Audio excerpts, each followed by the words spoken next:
Peace, peace, peace, family. Peace, family, peace, God. We back. Can y'all hear me?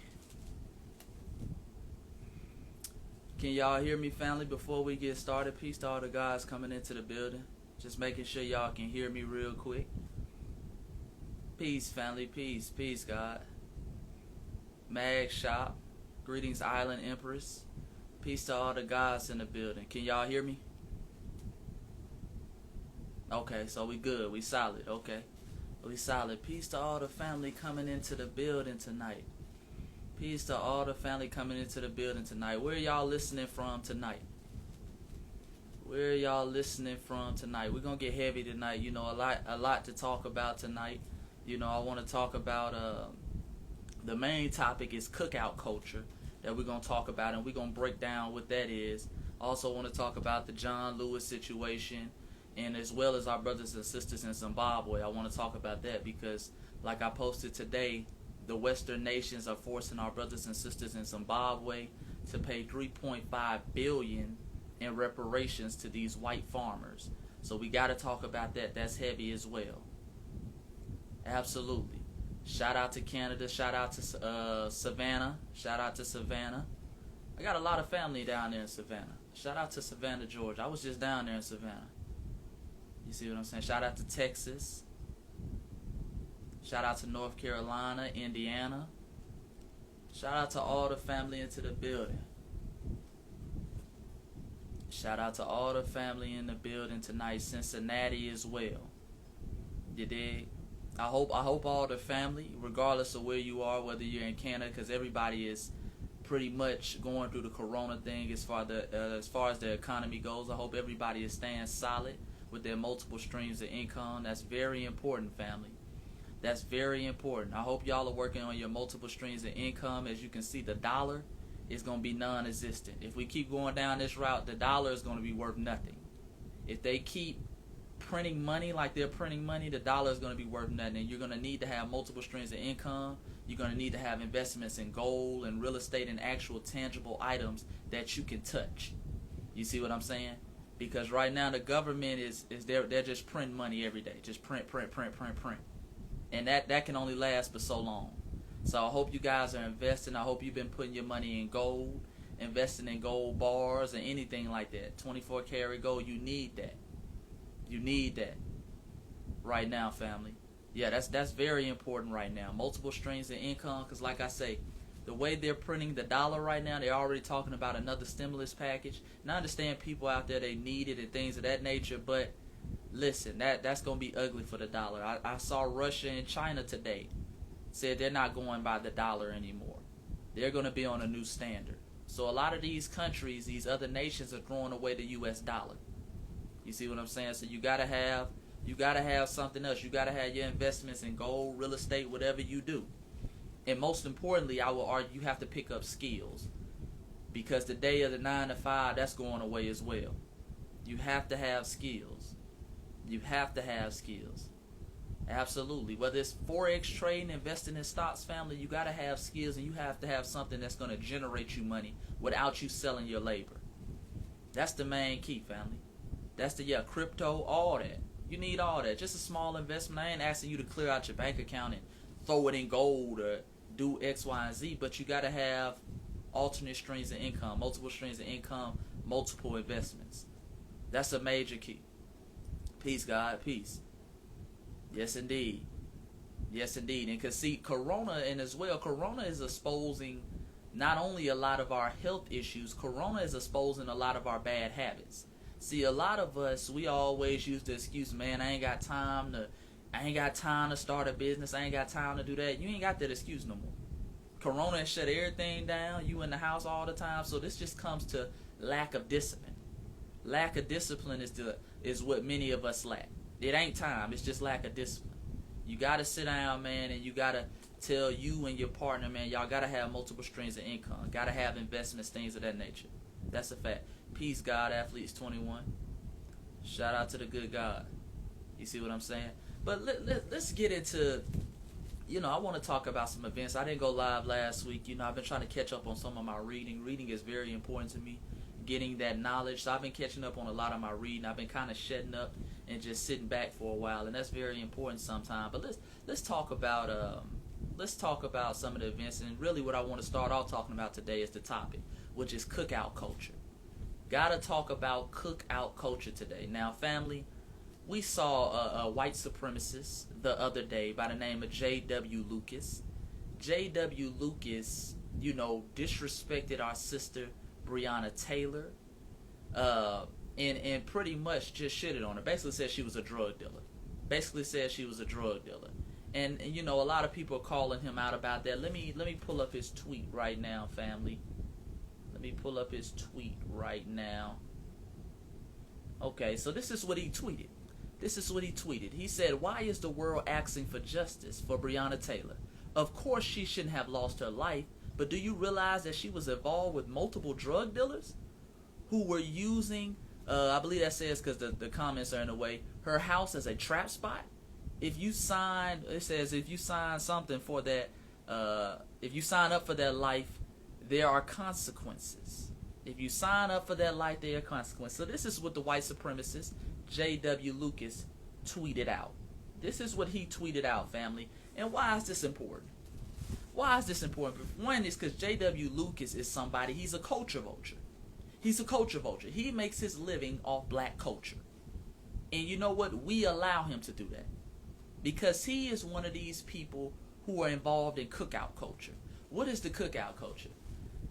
Family, this is the culture where black people, every time a white person dances a certain way, does a quote-unquote black dance, every time you see a white boy wear his hat to the back, every time you see a white girl who might be singing Future or singing your favorite black rap artist, we start this cookout culture where, they can come to the cookout.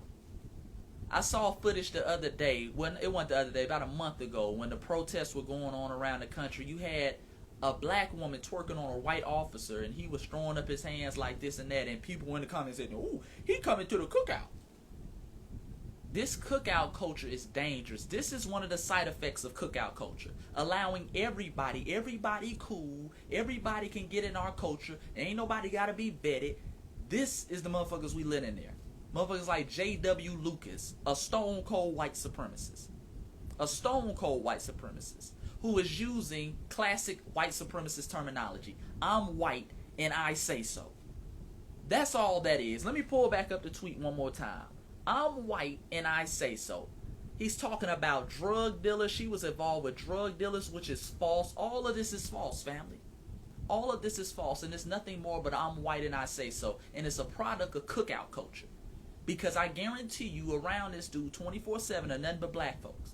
I even went in his comment section. You had a black dude, I guess this 702 or whatever his Instagram name, that's their little crew, but it's nothing but black people. He's the only white dude in the crew. And they're talking about, well, yeah, man, look, you were speaking truth. These little coons, we gonna have to check. This cookout culture, we gotta get rid of, family. We gotta get rid of. Anytime somebody is rapping music and J-Dub, he's got his hat to the back and he's yo, yo, yo. Let me tell you, family, these yo, yo, yo white boys, these yo, yo, yo white girls, they be the biggest racists out there. Those be the biggest racists. The yo, yo, yo ones. The ones who are all up under you at the party. The ones who are singing all your songs and using our terminology, those be the biggest white supremacists, family. You see what I'm saying? I promise you they be the biggest white supremacists. Using classic I'm white and I say so terms. Something that's completely false. Breonna Taylor, our sister Breonna Taylor, was not associated with any drug dealers. They didn't find any drugs in her house, nor did they have any evidence that she was running drugs. They were talking about she was running drugs through the post office and things of that nature. She didn't have a criminal record at all. This was a sister who was a nurse out there on the front lines of COVID, doing her job, trying to get some rest before she went to work in the next morning. Her boyfriend didn't even have a criminal record. Nobody in the house had a criminal record. They had no evidence of this. But this was simply, I'm white and I say so. And white supremacists like J.W. Lucas, they're just repeating these talking points. Yeah, they're just repeating these talking points. But like I say, it comes back to us, family. It's this cookout culture that we have developed, where he feels comfortable saying little things and going off. And he's already admitted he's a Trump supporter. I told you these be the biggest racists. These be the biggest racist, family. Yeah, it's just I'm white and I say so. Same as Tekashi, the cookout culture. Every time we see white folks do anything that we associate with blackness, all of a sudden they come to the cookout now. It ain't no cookout, family. We ain't doing no grilling no time soon. You see what I'm saying? Some black folks ain't invited to the cookout. We inviting white folks to the cookout. It's some Negroes ain't coming to the cookout. Some coons out there who co-sign this behavior. You see what I'm saying? Yeah, Tekashi, J.W. Lucas. We've been having this problem with this cookout culture, even going back to Bill Clinton. Remember when Bill Clinton was running for president in the 90s, he went on Arsenio Hall and he was playing the saxophone, and you had cookout Negroes talking about, ooh, shit, Bill the first black president. Go look that up. You had black people in the 90s calling Bill Clinton the first black president because he was on Arsenio Hall playing the saxophone. That's that cookout culture. We lust for white people who do something similar or who symbolize with our culture. You see what I'm saying? We lust for that. Yes, you had motherfuckers in the 90s talking about Bill Clinton was the first black president. Look that up if you don't believe me. Because he went on Arsenio Hall and he played the saxophone, and they said, oh, well, he grew up poor, so I guess poorness is supposed to be associated with blackness. You dig? But this is the culture we've always been dealing with. Yeah, you invited to the cookout. Candace Owens is another one. Coon Owens is another one. You see what I'm saying? All you Negroes, we're going to have to start charging you to the game. All you Negroes who you want to talk that divisive stuff when people come out and coons come out and call us dumb, fat, stupid, and ugly, and y'all want to talk about, hey, man, you can't say that now. We don't need to cancel her. That's being divisive. We need to come together. See, that's that cookout culture where everybody coming to the cookout. We all family now. We all part of the human race now. No. We ain't finna keep doing that. Yeah, Bill Clinton has been a stone cold white supremacist. Like I said, he architected that 94 crime bill. That is the reason why still millions of our brothers and sisters are locked up. He ruined millions of black families. His wife, Hillary, who we were crying and pleading, oh Lord, Hillary should have beat Trump. Hillary was calling black folks super predators in the 90s on that presidential campaign. You see what I'm saying? But the cookout culture, because Hillary pulled out some hot sauce on the Breakfast Club, is, oh Lord Jesus, Hillary, she the first black president. You see what I'm saying? We bucking our eyes about everything. And then Bill Clinton fixed his mouth at John Lewis's funeral. Did y'all see what he said at John Lewis's funeral? He made an insult to the great ancestor Stokely Carmichael, a.k.a. Kwame Ture. Or should I say Kwame Ture, a.k.a. Stokely Carmichael. And he was talking about how, during the time in the program was getting out of hand. And I'm summarizing. It was getting out of hand when Stokely Carmichael had it, and then John Lewis got it under control. Yeah, that's bull. That's bull. Like I say, yeah, he made another slick shot. He's a stone cold white supremacist as well. None of these people care about black society. I keep telling y'all, these people like J.W. Lucas, these people like Tekashi 6ix9ine, these politicians like Bill Clinton and Joe Biden, they look at black culture like a safari. Like a safari. When you go to a safari, you go out on the African plains, they put you out there with the lions, you in the jungle, you riding around, you see lions and leopards and cheetahs and dangerous animals, but you in the safety of the Jeep. You see what I'm saying? You know if anything get too crazy, you can get up out of there. So a lot of people, a lot of these white folks, they use black culture as their adventures. You see what I'm saying? J.W. Lucas looks at black culture like it's an adventure. It's the wild and dangerous side. But when it's all said and done, I can always come back and fall on my whiteness. You see what I'm saying? I can always come back and fall on my whiteness. That's how they look at black culture. It's a safari to them. It's something that's dangerous, but not dangerous to the degree where they feel like they can get touched. That's why they talk so reckless. That's why you got the Tekashis talking so reckless. That's why Bill Clinton can go out here and disrespect black people and our ancestors. That's why Joe Biden can come out here and say, if you don't vote for me, I ain't black. It ain't no repercussions. Just like in the safari. You can throw something at a damn line, the Jeep just take you away. You can just ride off in the Jeep. You ain't got to stay out there in the jungle. You ain't worried about the lions getting to you. We gotta change that mentality, family. See, black folks, we have to start getting them out the Jeep. We gotta start easing them out the Jeep. See, everybody talk different when they in the Jeep. They got the safari ranger with them. He got the gun. But when you out there by yourself with the lions, then they move a little different. You hiding now. You see what I'm saying? See, J.W. Lucas, he ain't been touched yet. He ain't been touched yet. We got to start touching people in black culture. Whether we touching them economically, you see what I'm saying? We touching them verbally, physically. We got to start touching people. Other groups touch us. Nick Cannon said something that was true about the Jewish community. They didn't like it. They made sure they touched Nick Cannon. They said, okay, it's time to snatch up that check. It's time to snatch up that check. You're not finna talk racist. They don't even argue. Even what he said wasn't even racist. They said, nah, we gonna snatch that check up. We got to start doing the same thing as black people. We got to start snatching that check up. It got to be green light when these people come around us. This is somebody who makes a living. J.W. Lucas makes a living off black culture. Understand, he's the producer for people like The Baby, some of the top artists in the game, Lil Uzi Vert. Some of the top artists in the game. He's eating off black culture. You see what I'm saying? And he's all on his Instagram page today. He's posting his fighting videos. I think dude is on a narcotic for real. He's posting his fighting videos and he's talking about, if anybody wants some smoke, I'm 6'4", 220, stop. Tekashi started this. Tekashi has emboldened these white supremacists who come into black culture. Because he's looking at Tekashi like, well, ain't nobody really touched Tekashi. So I can come out here and I can talk about, hey man, I'm going to fight this and that. Even though, yeah, I know Tekashi not in the streets. Tekashi not in the streets like that. Tekashi is hiding off in the duck house. You see what I'm saying? He's not in the streets like he proclaims to be. But that's how that opened up the floodgates for white folks.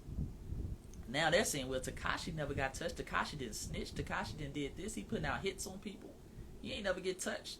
So now you got J.W. Lucas doing the same thing. He's the new Tekashi. So Tekashi has taken a break. His little clout has fallen off. Now he's been released. Everybody knows he's a rat now. So now you got the J.W. Lucases of the world. Now they're popping up, insulting our victims in our community, like Breonna Taylor. And we not going for it. We not going for it. And family, I want the family to stop talking too. Stop doing Instagram lives with this dude. Don't do Instagram lives like that. It just needs to be a green light. It just needs to be a green light. We cutting him off economically and in other categories. You see what I'm saying? Yeah, man. Like I say, dude, these dudes, they've been running this culture a long time, and we've been allowing it. That's that cookout culture. Absolutely, that's that cookout culture, man. That cookout culture is dangerous, family. We got to cut that out. We got to start vetting these people at the door. He shouldn't even been around black folks. You see what I'm saying? He shouldn't even be around black folks. You dig? Our antennas need to go up when he's around. We need to be on green light mode. You dig? We need to be on green light mode. Just like I say, yeah, same thing with these politicians. These politicians who like to get around black folks and dance like the Bill Clintons of the world, like the Joe Bidens of the world, but don't offer any tangibles to black people. They got to be green lighted as well. They got to be green light economic. We're not supporting you. We're not supporting you. Yeah, and they've been parading. Let me talk about that too. They've been parading John Lewis around. Have y'all been seeing them parade John Lewis around lately? They've been calling John Lewis a civil rights icon lately. They've been calling him a civil rights icon. Hold on one second, family. Calling John Lewis a civil rights icon. Have y'all been seeing that, family? Craziness. Craziness.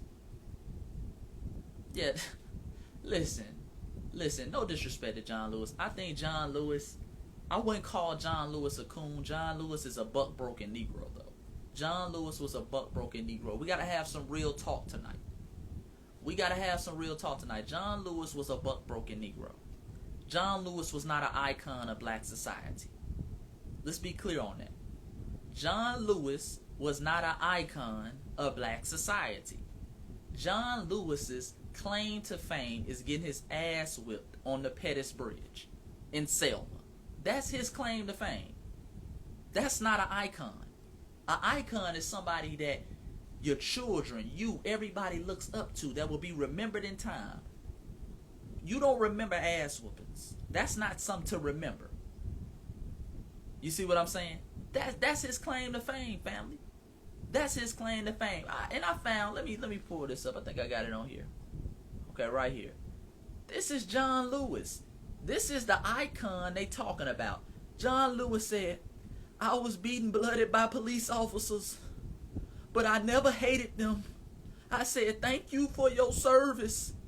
Are you kidding me? Are you kidding me?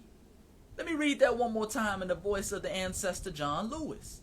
I was being blooded by them police officers, but I never hated them. I said, thank you for your service. Lord. Family. And this the dude, we got black folks talking about he an icon. Are you kidding me? I gotta read it one more time for the people in the back, because I almost couldn't believe this was a real tweet. This is back in 2016. He said, I was beaten blooded by police officers, but I never hated them. I said, thank you for your service. Lord.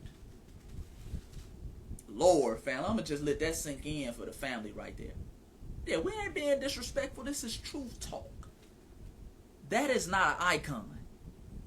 That is not an icon. And white people know he is not an icon. That's why they parading him around. You telling me we supposed to tell the next generation, the babies coming up, get your ass whooped by police. Not only get your ass whooped, but after you get your ass whooped, thank them for whooping your ass. Are you kidding me? That's a buck-broken Negro. That ain't no icon. That ain't no icon, family. It's a reason why they push he's an icon. But that very reason right there, that's exactly what they want black folks to do. John Lewis. I'm talking about John Lewis. People can get mad all they want to, but the proof is in the pudding. I'm like Killmonger. Is this your king? Is this our icon? I'm like Killmonger here today. Is this our icon who is encouraging our babies to get beaten by police and then thank them for beating them? That is what happened when you are buck-broken, family. That's a buck-broken Negro talking. That's a buck-broken Negro talking. It ain't nothing iconic about that. You see what I'm saying? It ain't nothing iconic about that. And white people know that. That's why they're pushing it. They want Negroes to sit around here and get tortured, crucified, and killed by the police and then thank them for doing so. This is why Bill Clinton made them remarks about Stokely Carmichael, about Kwame Ture. Because, see, Kwame Ture was about black power. Kwame Ture wasn't on them bridge taking tail whippings. He said, listen, you punch me, I'm gonna have to punch you back. He was saying, I'm about black power. Kwame Ture told them folks in Mississippi, tell them that all the scared niggas is dead.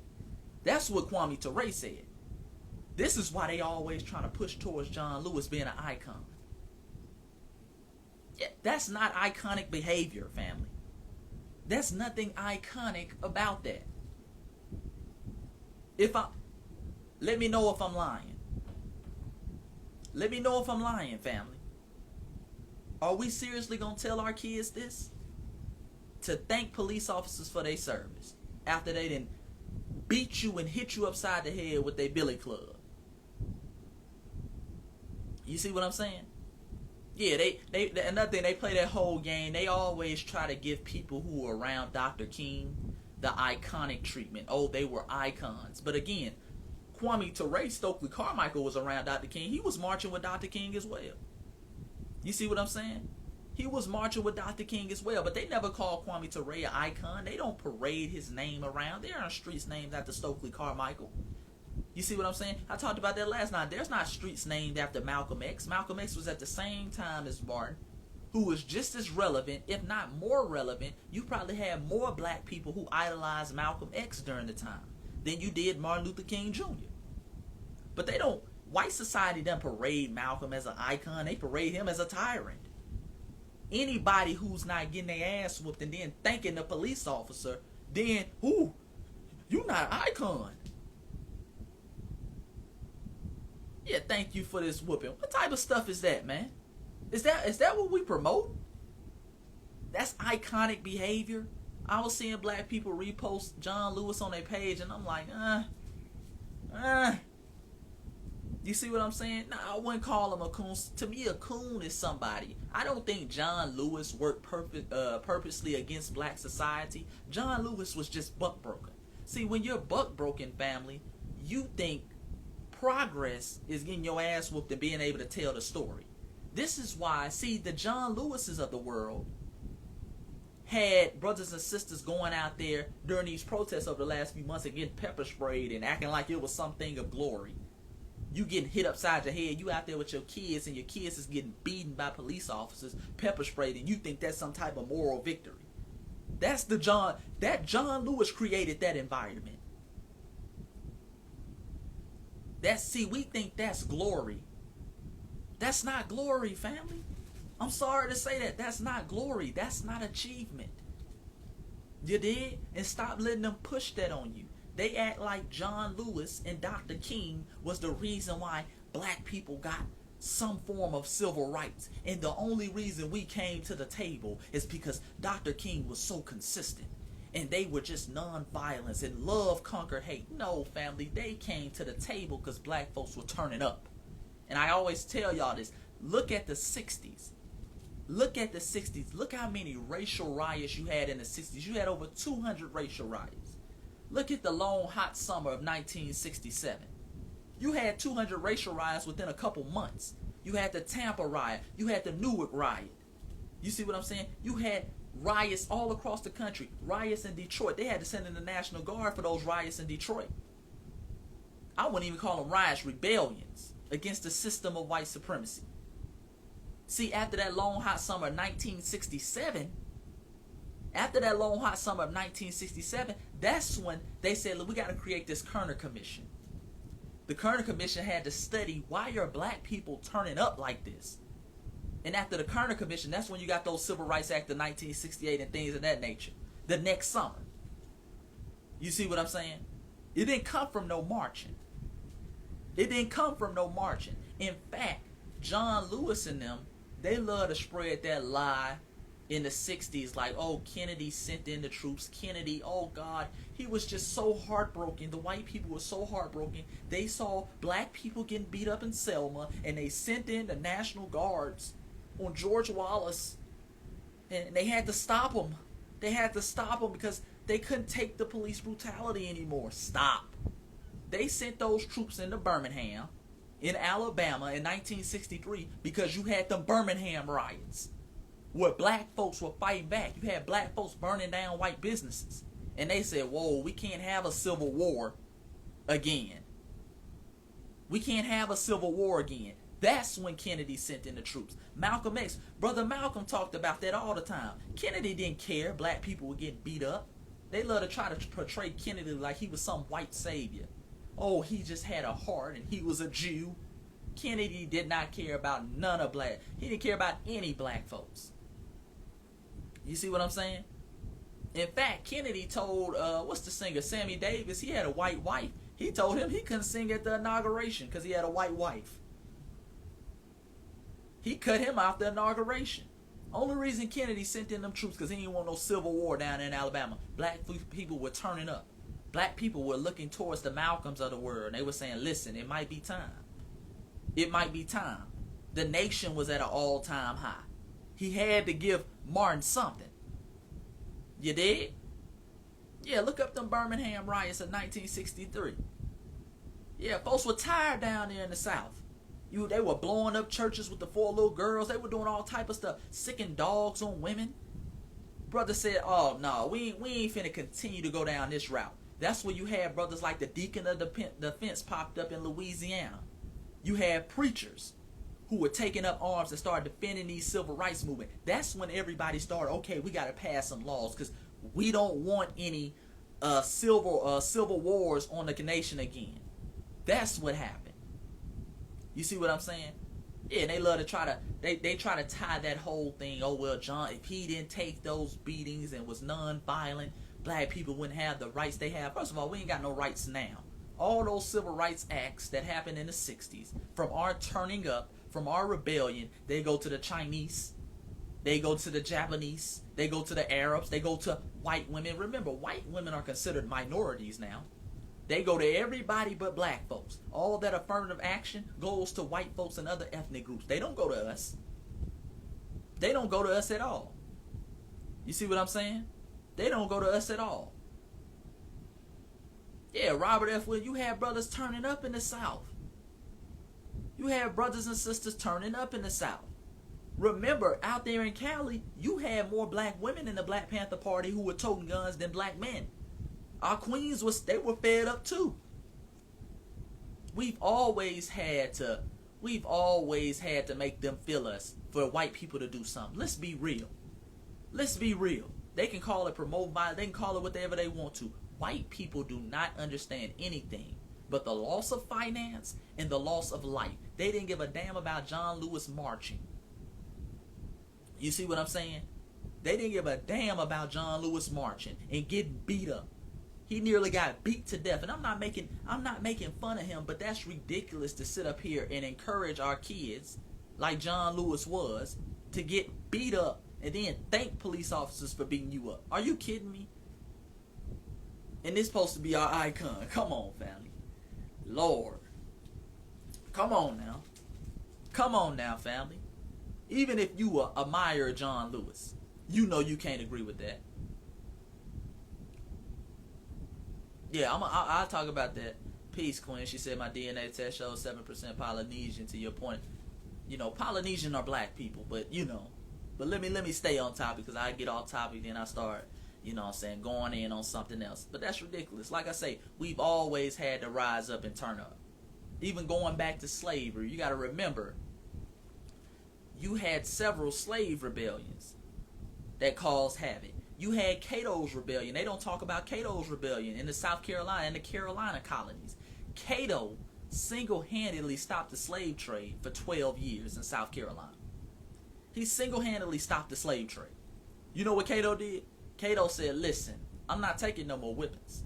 I'm finna whip somebody else. Cato started rising up. Him and a group of like-minded individuals went around with the spirit of Ogun and started charging them white supremacists to the game. And the white folks in South Carolina, look this up, Cato's rebellion, they said, we're not trading any more slaves. It took them 12 years to get over that. Cato was hanging white people. They said, listen. And then after they started back the slave trade, this is something they keep real silent. After they started back the slave trade, family, they said, listen, wherever you got Cato from, don't bring him back no more. They said, if you have slaves from now on, you can't whip them to a certain degree. They started putting in rules and regulations. They were like, damn. He had white folks shook. You see, all change, people don't like to admit it, change has come through violence. Change has come through violence. Absolutely, Cato's rebellion. We talk about that in Voice of the Ancestors Volume 2. Make sure you go get Voice of the Ancestors Volume 2, family. This is why we have to start telling our own story. Because if you let white folks tell our story, John Lewis is the way to go. He's the icon, not the Catos. My icon is not John Lewis. I'm sorry. My icon is not John Lewis. My icon is the Malcolm X. My icon is the Nat Turner. Is the Cato. My icons are the Zizak Dessalines. My icon is Queen Nanny of the Maroons. You dig? My icon is Ida B. Wells, Fannie Lou Hamer, who said black folks getting tired, they getting fed up. And if you ain't gonna have, we ain't gonna have no freedom, you ain't gonna have no freedom either. Those are some of the iconic people I look up to. My iconic people are people who said, enough with getting beat upside my head, I'ma beat you back. Queen Amarenas, let's go way back. Queen Amarenas, queen of the kingdom of Cush. When the Romans came into Egypt, they were sabotaging our brothers and sisters in Egypt. Queen Amarenas said, listen, y'all better not come down here.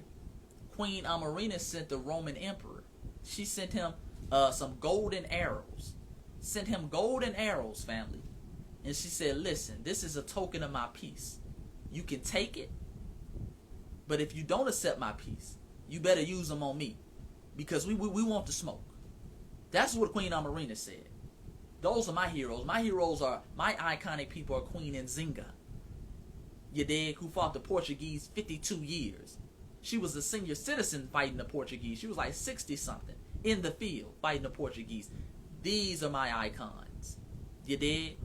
My icons are people like Biddy Mason, who moved out there to L.A. and really created some of the foundations of L.A., but they never give her credit. My icons are John Baptiste du Sable, who founded the city of Chicago. You dig? These are Huey P. Newton. My icons is warrior brothers like Jeff Fort, who started that Black Peace Stone Nation, who said, nah, I'm going to change this to the El Rukins. We about black power now. You dig? The warrior brothers in the streets. Warrior brothers, my icons are Gaspar Younger, down there in Mexico, who rose up against the Spanish and got them up out the paint down there in Mexico. You dig? Just to name a few. Queen Carlotta and Sonny Belair and some more. Absolutely. Absolutely. Those are our icons. Those are real icons, family. And this is why white society, our antennas always want to go up. Whenever white people call a black person an icon, our antennas need to go up. It's some agenda behind it. It's some agenda behind it. Like I said, even with all the unrest that's been going on across the nation, they haven't mentioned Malcolm's name not once on CNN, on Fox News. They don't say Malcolm's name. Malcolm was saying everything that's coming true today. They don't mention his name because they understand that's a true iconic name. That name holds power. That name holds weight. John Lewis' name, no disrespect, it don't hold no weight. That don't hold no weight. That don't hold no weight. Yeah, Fred Hampton.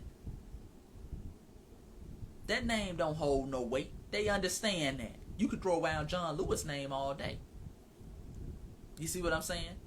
That name don't hold no weight. And they've whitewashed Dr. King so bad that that name really don't hold no weight for black people either. Now, if you start studying the real Dr. King, the Dr. King who said in his last speech, I've been to the mountaintop, who talked about taking your money out these white institutions and white banks and putting them in black banks. He was talking about powernomics. He was talking about we coming for that check. That name holds weight. That's why they don't mention that part of Dr. King. They just mention the Dr. King who was marching. You see what I'm saying? And it's funny, when he started talking about that, that's when he got assassinated. Yeah, Haile Selassie, all these people. Muhammad Ahmed down in Sudan was giving the English that work. We got warrior brothers and sisters all across the country, all across the world. You dig? Even our brothers and sisters in Hawaii. I was talking about Hawaii the other day. A lot of people don't know the original black Hawaiians. Let me see if I got it on here just to remind people who I'm talking about, because imagery is powerful. These are the last original black Hawaiians. This is our brother. This is our ancestor. This is Prince William Pitt. This nigga looks like Meek Mill. Let's keep it real. These are the people, the Hawaiians over there. They fear. They don't want you to see this picture. This is the last Prince of Hawaii. He look like he about to drop 16 bars like Meek Mill. You see what I'm saying? You did. This is the last Prince of Hawaii. This is the last. Let me go a little deeper. Oh man, I lost my pictures. Hold on. This is one of the last princesses of Hawaii. This is Prince William Pitt. This is his sister. This is Princess Like. You dig? This is Hold on, let me get to some more. This is the first king of Hawaii, the king that unified the island. King Kamehameha. You dig? This is the first king. These are authenticated pictures, by the way. This picture was drawn by a French painter by the name of Louis Corris. You can find this in the Honolulu Museum of Art. So this is in their museums. I'm not taking some stuff off a random website. You dig? This is the, and by the way, I posted this on my page and they took it down for the family who don't know. Okay? I posted this on the page. Louis Corris also drew this pictures. He entitled it The Original Inhabitants of Sandwich Island. They used to call Hawaii Sandwich Island. These are the people he drew. He was a white man, by the way, so it's no, because every time we pull up pictures, man, he just do that because he thought everybody looked black. He was white. He was white, by the way. This is the last queen of Hawaii. This is Queen Liliuokalani. Okay? This is Queen Liliuokalani. As you can see, one of our beautiful black queens. You see the blackness. You see the curls in her head. You see that nose. She looks like my grandma, honestly. She looks like my grandma. You dig? This is her as an adult, so we can see the African features. But let me get back to what I was saying real quick. I just wanted to remind you who I was talking about for the family in the back. A lot of people forget Hawaii was about that smoke back in the day. You had a white supremacist from Britain, James Cook, Captain Cook. A lot of y'all probably heard of Captain Cook. Captain Cook was a white supremacist. He was going around, he's terrorizing all the indigenous people of every island he comes across. Captain Cook went to Hawaii. He went to what he called Sandwich Island. Captain Cook went there and he killed an Hawaiian chief. They killed Captain Cook. They killed Captain Cook. They said, listen, they killed Captain Cook and his crew. See, we've been about smoke. That's the stories they don't tell you. They just, oh, Captain Cook, they don't ever talk about how Captain Cook died. Yeah, Captain Cook was going around terrorizing people all over the place. Terrorizing, I believe he was terrorizing the native, our Aborigine brothers and sisters, the Torres Strait Islanders in Australia. He was terrorizing them, terrorizing brothers and sisters in Melanesia. He got to Hawaii and they said, listen, he messed around and killed a Hawaiian chief. They said, oh no, we finna get you up out the paint. Captain Cook got stabbed and killed on the island of Sandwich Island, as he called it. On Sandwich Island, he got stabbed and killed, and that was the end of Captain Cook. You dig? Yeah, so we've been operating with smoke. We've been operating with smoke. You can look that up, by the way. So these are the original black inhabitants of Hawaii. So back to my original point. We've always had to fight and die for our freedom, even during the Civil War. That's something else we talk about in the book. They love to act like, oh, the good white folks of the North started fighting the good white folks of the South, the bad white folks of the South, and then white people, they gave us their freedom. No, they're missing the point, because one, you had over 180,000 black people who fought in the Civil War. Abraham Lincoln said himself over 5 times, he said in his letters and his speeches, that we could not have won the war without the Negro. Our brother, Dr. What's his name? The great ancestor J.A. Rogers talks about that in his book. J.A. Rogers, The 100 Amazing Facts About the Negro. Go get that book. In fact, I believe I have the book right here, because I was sourcing it the other day. You dig? Go get this book, The 100 Amazing Facts About the Negro. J.A. Rogers breaking down the game in that. J.A. Rogers, one of our greatest ancestors. Make sure you go get that. But see, we about giving receipts and sources. You dig? But yeah, over 60 times. He could not have won it without Negro participation. That's what Abraham Lincoln said. You dig? Over 180,000 people, black folks, fought in that war and turned the tide of that war without us. Because even when you go back and look at all of the early battles in the Civil War, the North was really taking L's. It was even. It wasn't no, oh, the North was dominating. They dominated the whole time. No, the North was taking L's. The North was taking L's. And then they said, okay, let's let these black people fight. That's what the Emancipation Proclamation was really about. That's why Lincoln really signed it, because he signed it because in that Emancipation Proclamation, it said that if black people fight, you can be free. And black people say, oh shit, why didn't you say nothing? You see what I'm saying? We got our stuff together and started putting in work. You had brothers like Robert Smalls who started stealing Confederate ships. Queen Mother Harriet Tubman started leading Union soldiers in Negro regiments. You dig? Yeah, we always put in work. Everything we got in this country, we got from picking up arms to a certain degree. White people don't want to tell you this because they don't want you to pick up arms now. But that's just the fact of the matter, family. That's just the fact of the matter. You dig? Yeah, they always try to vilify us for that. They try to vilify our freedom fighters like they did the Black Panthers. They tried to vilify the Black Panthers, but took almost everything from the Black Panthers. Remember, they took that free breakfast for kids program. The reason why kids across the country, white, black, Hispanic, you see what I'm saying? I shouldn't say Hispanic because that's not a race, but Mexican, whatever you want to call them. You dig? The reason why they get fed in schools now is because of the Black Panther Party. They started that free breakfast for kids program. Now, at the same time, you had white supremacists, members of the LGBTQ community, like J.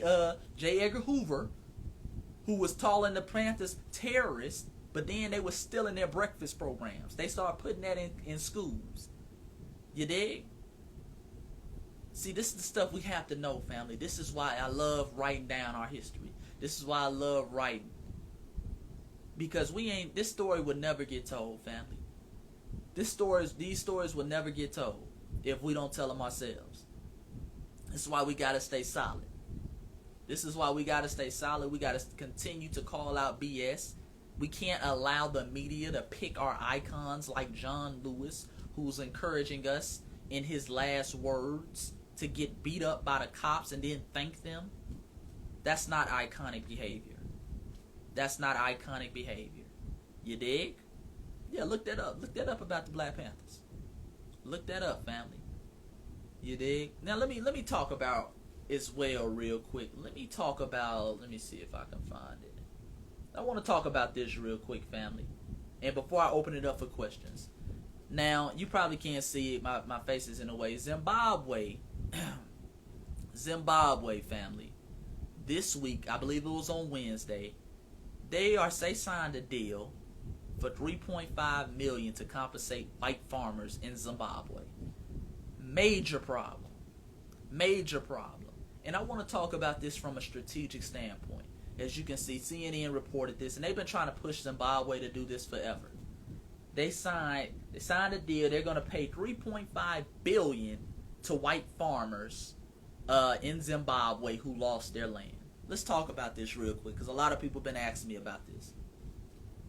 Family, this is nothing but white supremacy at its finest. Now notice, in the Americas, when black people say, hey man, we need our reparations for the harm you've done to us, they tell us to pick ourselves up by our bootstraps.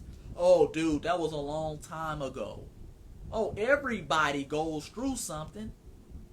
But see, when it's white folks, when it happens to white folks, now they force African nations to pay up. Now let's go back and get a little history, because some people might not know. Now remember, Zimbabwe was originally called Rhodesia. Absolutely, it was originally called Rhodesia by Cecil John Rhodes, who, if you don't know, John Rhodes, and I'm going to just summarize, Cecil John Rhodes made Hitler look like a playboy. Cecil John Rhodes made Hitler look like a playboy. You dig? That's why I don't let white people pull this whole thing. Black people, you're thugs, you're gangsters. Motherfucker, my brother across the street might have robbed a bank. White people been robbing countries. They've been robbing continents. Don't come to us. Cecil John Rhodes was one of them. He was robbing continents. He was robbing countries. Robbed the country and named the country after him. So Cecil John Rhodes came in the late 1800s. He came and he basically colonized the whole southern tip of Africa, really. Zimbabwe, with his now South Africa. I believe he had Mozambique at one point. He colonized everything.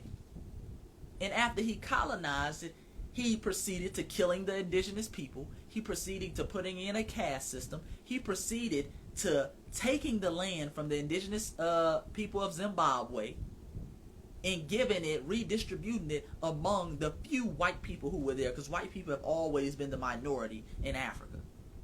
You see, all over Africa. So he redistributed this land. He gave like all the prime real estate in Zimbabwe to white farmers who can farm the land, who made a come up off of that. That's how they got the land in the first place. They got it from Cecil John Rhodes in the 1930s. He was redistributing land. He put in this system. You see what I'm saying? So they can redistribute lands and things of that nature. So that's how they got the farmland, family. They took it from the indigenous people, then turned around and gave the indigenous people, they could only get like 15% of the land, and it was the worst parts of the land. You know how they do us, family. You see what I'm saying? You know how they do us. So then in the 1980s, our great ancestor Robert Mugabe, I hope I'm pronouncing his name right, Robert Mugabe, who just passed away recently. I believe Robert Mugabe passed away last year. He won the independence, and he said, oh, all that white land that y'all took back then, I need that back. So he took it. He said, no, and you ain't getting no compensation for it because it wasn't yours in the first place, which is his right. That's what real iconic people do. That's what real revolutionaries do. Robert Mugabe didn't say thank you for your services, keep your land, like John Lewis would have. Robert Mugabe said, nah, y'all gonna have to come out that land. We're gonna redistribute this back to the original people of the land. Now you can participate. You don't have to leave. We're not kicking you out. But hey, we're gonna have to get that land back that you stole, because it's our land in the first place. You dig? And so what the United States and other Western nations have been doing, and they've been doing this for several years, I've been following this story, probably since 2016. Western nations have put sanctions on Zimbabwe. That's why Zimbabwe is signing this reparations, pretty much a reparations act to white farmers. Because the United States, along with other Western nations, have been putting sanctions on Zimbabwe for taking the land from these colonizers, from the descendants of these colonizers. You see what I'm saying? Yeah, so they've been putting sanctions and things of that nature. And anybody who knows anything about sanctions, you can't trade. If your country can't trade, you don't have an economy.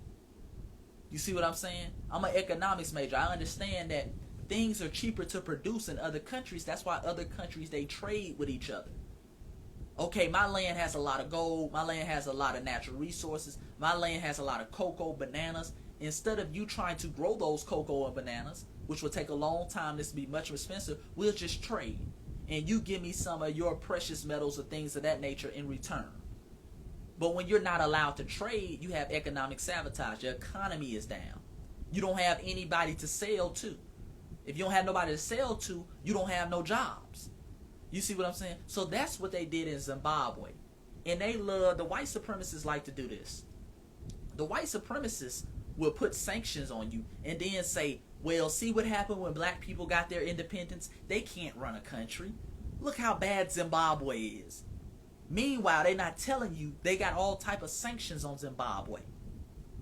You dig?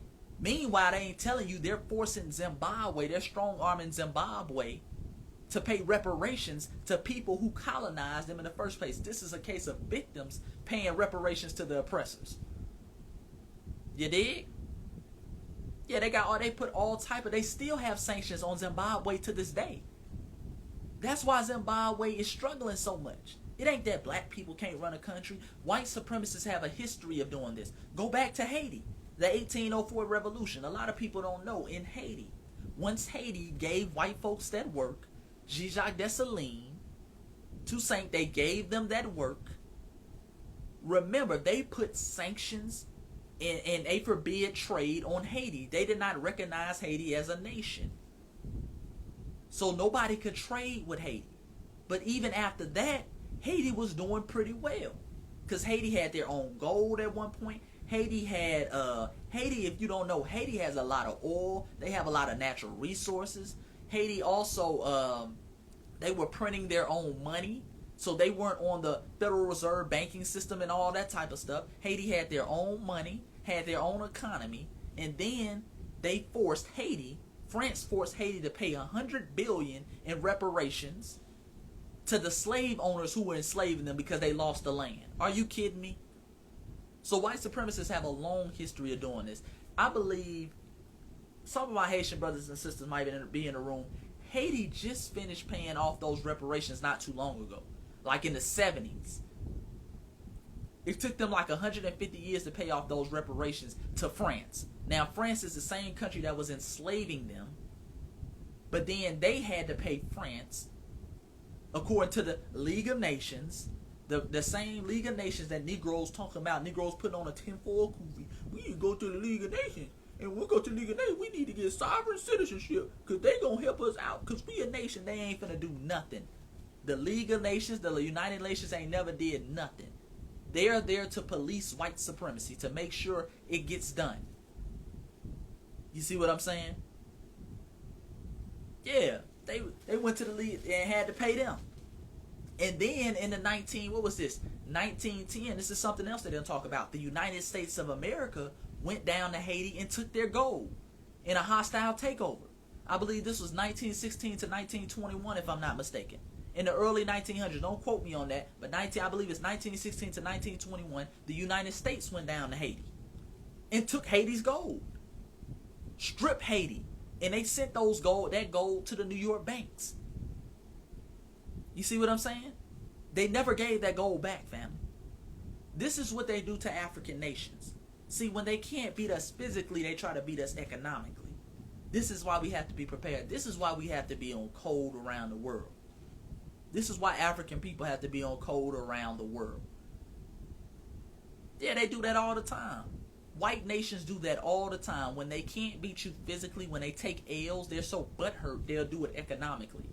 And they'll sabotage. Then turn around, you got governors, you have people like Trump calling Haiti shithole countries, after you done robbed and pillaged everything out of Haiti. You see what I'm saying? And then white people show up 50 years later with a bag of rice and act like, ooh, look how much I'm doing for Haiti. The problem is, you had, what was that old white senile preacher that went talking about Haiti? He was talking about Haiti sold their soul to the devil. That's why they're doing so bad. And they're without Christianity. Ain't it funny how when we are under African spiritual systems, we free. But when we under Christianity, we enslaved. But Christianity is the thing that's best for black folks, huh? You dig? I'm going to get to some questions. You dig? Ain't that something? They do that everywhere, family. We got to start making chess moves. We got to start being ready for that. Did it to Haiti. They did it to Cuba. Fidel Castro. They couldn't defeat that Bay of Pigs. They took an L. They couldn't defeat that Cuban army. They took an L in that Bay of Pigs. So what did they do to Cuba? They put economic sanctions on them. And they understand how powerful economic sanctions is. And the irony of this is, when the United States won its freedom during the Revolutionary War, the United States had sanctions put on them. And the only way they were able to get from under those sanctions and sit at the table and make deals is because a country, Morocco, an African country, Morocco sat at the table and made deals for the United States after the Revolutionary War. Look that up. Morocco, the African country, Morocco, was the first place to acknowledge the United States. Moorish brothers and sisters there. You did? Look that up. After the Revolutionary War, nobody was acknowledging the United States. They said, oh, we're going to put economic sanctions on you. And Morocco sat at the table and started negotiating. They said, hey, we'll do the negotiating for you. You dig? Absolutely. Hold on 1 second, family. My live is about to end. Hold on 1 second. The live is about to end. I'm going to end the video and I'm going to come right back. I'm going to end the video and come right there. Y'all hold on.